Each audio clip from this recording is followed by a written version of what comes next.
राजस्थान में एक नया कानून आया है जो कुछ संवेदनशील इलाकों में प्रॉपर्टी की खरीद फरोख्त को कंट्रोल करेगा और इसको लेकर एक बड़ी बहस छिड़ गई है।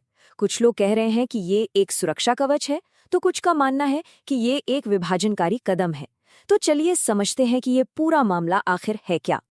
आज की हमारी चर्चा कुछ इस तरह आगे बढ़ेगी। सबसे पहले हम इस नए कानून को जानेंगे, फिर देखेंगे ये काम कैसे करता है और किन समस्याओं को सुलझाने की कोशिश करता है। इसके बाद हम इसके पक्ष और विपक्ष के तर्कों को समझेंगे और आखिर में इसके पीछे की राजनीति और अर्थशास्त्र पर भी एक नज़र डालेंगे। इससे पहले कि हम कानून की बारीकियों में जाएं, एक बहुत ही बुनियादी सवाल पर सोचते हैं। क्या किसी भी इंसान को अपना घर किसी को भी किसी भी वक्त बेचने की पूरी आज़ादी होनी चाहिए, तब भी जब हालात ठीक ना हो, मतलब संकट की घड़ी में भी? ये सवाल इस पूरी बहस की जड़ है। तो आते हैं खंड 1 पर, राजस्थान में एक नया कानून। देखिए, इसका जो आधिकारिक नाम है वो काफी लंबा चौड़ा है, लेकिन इसे आमतौर पर अशांत क्षेत्र विधेयक या डिस्टर्ब्ड एरिया बिल के नाम से जाना जा रहा है। तो इस कानून का मकसद क्या बताया जा रहा है? बिल्कुल सीधा और साफ है। जो इलाके सांप्रदायिक तौर पर संवेदनशील माने जाते हैं, वहां दो चीजों को रोकना। पहली चीज, जबरन पलायन, यानी लोगों को डर या दबाव की वजह से अपनी प्रॉपर्टी बेचकर जाने पर मजबूर ना किया जा सके। और दूसरी चीज, जनसंख्यिकी असंतुलन को रोकना। अच्छा, मकसद तो समझ आ गया, लेकिन ये कानून असल में जमीन पर काम कैसे करेगा? इसकी प्रक्रिया क्या होगी? देखिए, इसकी प्रक्रिया 3 बहुत ही सिंपल स्टेप्स में है। सबसे पहले डिस्ट्रिक्ट कलेक्टर किसी खास इलाके के हालात की जांच करता है। अगर उसे लगता है कि जरूरत है तो वो उस एरिया को अशांत क्षेत्र यानी डिस्टर्ब्ड एरिया घोषित कर सकता है। और बस एक बार ये हो गया तो वहां पर कोई भी प्रॉपर्टी खरीदने, बेचने या किराए पर देने के लिए कलेक्टर की पहले से इजाजत लेना जरूरी हो जाएगा। यहाँ एक और बात जानना बहुत जरूरी है। ये जो डिस्टर्ब्ड एरिया का टैग है ना, ये हमेशा के लिए नहीं होता। किसी भी इलाके को ज्यादा से ज्यादा 3 साल के लिए ही अशांत क्षेत्र घोषित किया जा सकता है। मतलब ये एक अस्थायी उपाय है, कोई परमानेंट बैन नहीं। हालात सुधरने पर इसे हटाया जा सकता है। इस कानून में किराएदारों के लिए भी खास सुरक्षा का इंतजाम है। जब तक कोई इलाका अशांत घोषित है, मकान मालिक किराएदार को घर से नहीं निकाल सकता। इतना ही नहीं, अगर किसी झगड़े या दंगे में किराए की प्रॉपर्टी को कोई नुकसान पहुंचता है तो उसकी मरम्मत की जिम्मेदारी भी मकान मालिक की ही होगी, वो भी अपने खर्चे पर। चलिए, अब उन असली समस्याओं पर आते हैं जिन्हें ये कानून हल करने की कोशिश कर रहा है। इस बिल में 4 बहुत महत्वपूर्ण शब्दों की परिभाषा दी गई है, जिन्हें समझना इस पूरे मुद्दे को समझने के लिए जरूरी है। तो पहला शब्द है संकटकालीन बिक्री, या जिसे अंग्रेजी में डिस्ट्रेस सेल कहते हैं। ये वो हालत है जब कोई इंसान डर या दबाव में आकर अपनी मर्जी के खिलाफ अपनी कीमती प्रॉपर्टी को मार्केट रेट से बहुत कम दाम पर बेचने के लिए मजबूर हो जाता है। दूसरा है मजबूरन पलायन।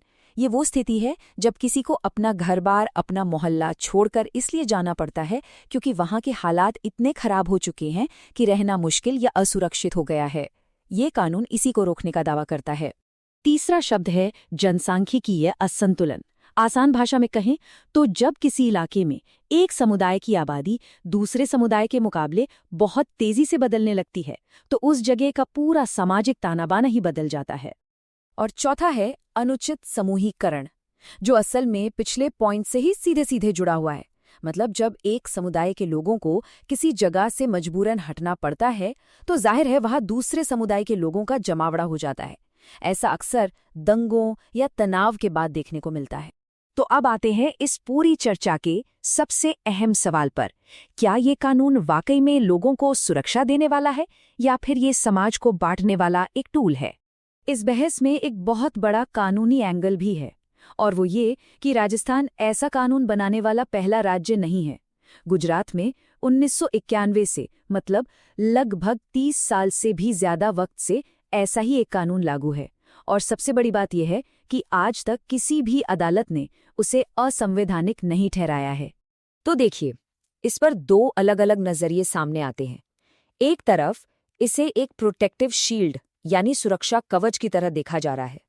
ये लोगों को दबाव में अपनी प्रॉपर्टी औने पौने दाम पर बेचने से बचाता है और किराएदारों को भी सुरक्षा देता है। इस नजरिए के मुताबिक ये खरीद बिक्री पर रोक नहीं लगाता, बस उसे रेगुलेट करता है। वहीं दूसरी तरफ इससे लोगों की आज़ादी पर हमला माना जा रहा है। उनका तर्क है कि ये लोगों के अपनी निजी संपत्ति बेचने के अधिकार को सीमित करता है, कि विपक्ष का ये विरोध तुष्टीकरण की राजनीति का एक हिस्सा हो सकता है। अब जरा इस मुद्दे के राजनीतिक और आर्थिक एंगल पर भी नजर डालते हैं, क्योंकि स्रोत के मुताबिक ऐसी सांप्रदायिक अशांति के पीछे अक्सर यही दो बड़ी वजहें छिपी होती हैं। अगर राजनीति की बात करें तो देखिए, सांप्रदायिक दंगे किसी भी चुनावी क्षेत्र के समीकरणों को पूरी तरह से बदल सकते हैं। जब लोग डर कर एक जगह से दूसरी जगह चले जाते हैं तो इससे उस इलाके का डेमोग्राफिक बैलेंस बदल जाता है, जिसका सीधा फायदा कुछ राजनीतिक पार्टियों को मिल सकता है। स्रोत का तर्क है कि कांग्रेस पार्टी का विरोध भी इसी तरह की एक चुनावी रणनीति का हिस्सा है, जिसे मुस्लिम तुष्टीकरण कहा गया है। और फिर आता है इसका आर्थिक एंगल। देखिए, अशांति और दंगों से सिर्फ राजनीतिक फायदा नहीं होता, ये कुछ लोगों के लिए पैसा कमाने का भी एक जरिया बन जाते हैं। जब लोग घबराकर अपनी जमीन जायदाद सस्ते में बेचकर भागते हैं तो कुछ लोग इसी मौके का फायदा उठाकर उसे खरीद लेते हैं। ये कानून प्रॉपर्टी की बिक्री को कंट्रोल करके ऐसे आर्थिक फायदों पर लगाम लगाने की कोशिश करता है। तो इस पूरी चर्चा का निचोड़ क्या है? इस कानून और इसके चारों ओर हो रही बहस से हमें कौन सी मुख्य बातें समझनी चाहिए?